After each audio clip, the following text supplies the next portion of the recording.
श्री शिवाय नमस्तुभ्यम। हर हर महादेव। आप सभी का हमारे YouTube चैनल पे एक बार फिर से तहे दिल से स्वागत है। महिलाएं नागा साधु पीरियड में कैसे करती हैं महाकुंभ में स्नान, चलिए जानते हैं इसके नियम। अक्सर लोगों के मन में एक जिज्ञासा अक्सर सामने आती है कि जब महिलाएं नागा साधु पीरियड में होती है तो वो महाकुंभ में स्नान कैसे करती हैं और उसके लिए क्या नियम होते हैं। आइए जानते हैं महिलाएं नागा साधुओं के पीरियड के दौरान महाकुंभ में स्नान करने के नियम। महिलाएं नागा साधु का जीवन साधना, तपस्या और भक्ति से भरा होता है। महाकुंभ जैसे धार्मिक स्थानों पर इनकी उपस्थिति एक प्रमुख आकर्षण का कारण बनती है। महिलाएं नागा साधुओं के जीवन में कई सख्त नियम और परंपराएं शामिल है। अक्सर पीरियड मासिक धर्म के दौरान उनके जीवन के यह नियम इस बात को सुनिश्चित करती है कि उनकी साधना और तपस्या में कोई बाधा न आए। आइए जानते हैं कि महिलाएं नागा साधु पीरियड के दौरान महाकुंभ में स्नान और अन्य धार्मिक प्रक्रियाओं को कैसे संपन्न करती है। खासकर पीरियड मासिक धर्म के दौरान उनके जीवन के यह नियम इस बात को सुनिश्चित करते हैं कि उनकी साधना और तपस्या में कोई बाधा न आए। आइए जानते हैं कि महिलाएं नागा साधु पीरियड के दौरान महाकुंभ में स्नान और अन्य धार्मिक प्रक्रियाओं को कैसे संपन्न करती हैं।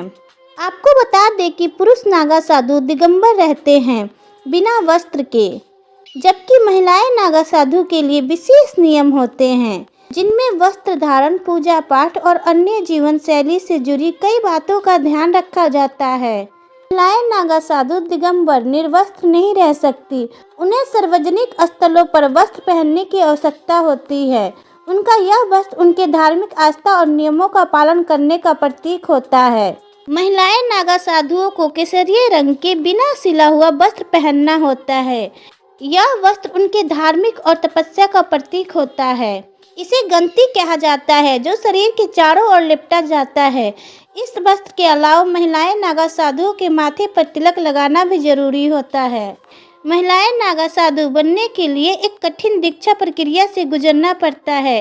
इस प्रक्रिया में महिलाओं को 6 से 12 साल तक ब्रह्मचर्य का पालन करना होता है। यह प्रक्रिया यह सुनिश्चित करती है कि महिलाएं ने शारीरिक मोह माया को त्याग दिया है और वो पूरी तरह से भगवान के प्रति समर्पित हो चुकी है।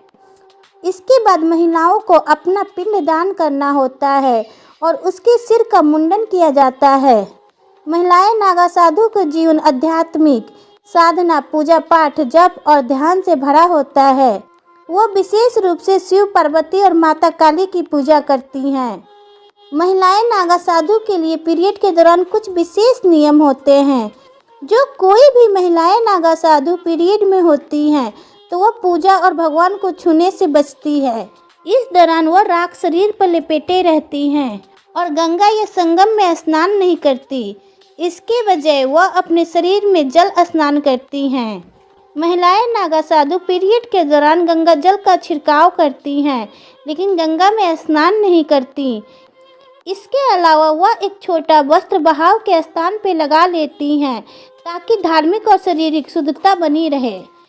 कुंभ के दौरान महिलाएं नागा साधु के लिए एक विशेष माई बाड़ा बनाया जाता है जिसमें सभी महिलाएं नागा साधु नहाती हैं। महिलाएं नागा साधुओं का आहार बहुत ही साधारण और प्राकृतिक होता है।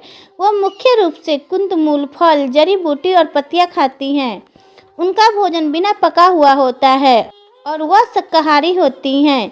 इसके अलावा महिलाएं नागा साधु का दिन पूजा पाठ और ध्यान से शुरू होता है। वह सुबह ब्रह्म मुहूर्त में उठकर शिव जी का जाप करती हैं। तो दोस्तों, ऐसा है महिलाएं नागा साधुओं का जीवन। तो दोस्तों, अगर आपको ये जानकारी अच्छी लगी तो प्लीज़ कमेंट करके ज़रूर बताइए और इस सनातनी चैनल को सब्सक्राइब करें।